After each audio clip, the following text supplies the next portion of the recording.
What's up, Brandon Smitley here, BrandonSmitley.com, bringing another training log video with commentary.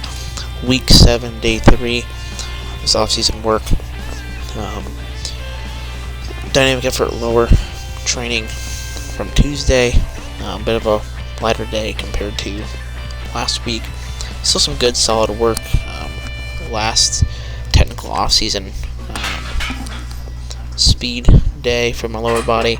Because like I said, I'm going to deload next week, which I mentioned in a previous training log video. I will still be doing speed work, but it will change around just a little bit for the meet. But otherwise, this training session felt really good. I kind of use it as my last day to get in a good cheat meal before I start bringing my weight down for SBC finals. Weight's up about a pound or two compared to what it normally sits, so I'm going to get that off early and get it over with. But I felt that little bit of flexibility on my diet and eating more than I normally do certainly helped with training, recovery. I managed to push this whole off season without a deload at all, and as a matter of fact, I actually feel better. I don't even feel like I need one. I'm just taking one out of a preventative standpoint and to go into meet prep feeling good and healthy. This is my heaviest wave of speed squats in a while, with 235 in the box in the band, so well over, I think it's around 350 at the top, give or take. Pretty pleased with that. Had some conventional speed pulls against chains.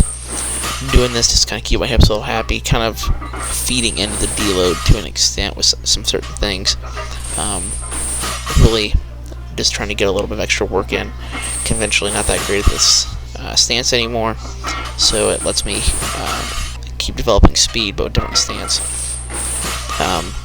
Instead of front squats, I went with the Seek squat bar for my meet prep. My rep effort day as part of my speed work is going to be at the 60 squat bar to get a little more load on me, but also build specific weaknesses going into the meet. So I basically just did close to an 8 rep max test. I got 365 for 8. My previous best with this bar was 355 for 7. So I managed to make some improvements over the off season for sure. Being able to add 10 pounds, another rep on this. I'm not sure I would have been able to eke out 9, but really happy with this, as it shows marked improvement, and it's going to give me some numbers to run off of for the meet. That was really my goal, was to get some numbers to run off of, but not destroy myself in the process. So an 8 rep max is a good number for me. Not too heavy, not too light. Then just did some seated good mornings with the yoke bar. Just did sets of 8 up to this 2 plates, which is 245 for a set of 8. Really feel these in my groin. My goal with this is to try to keep my mid back locked in and kind of make it a little bit specific to begin the whole squat, and then my sumo deadlift. Then did some back extensions off the glute ham raise with the 75-pound kettlebell. I call these glute ham raise deadlifts, but you can really kind of call them whatever you want. I like these because it works on explosive strength off the floor, getting that weight to break. So just like in a deadlift, very glute and hamstring specific. Get a lot of good glute overload with it.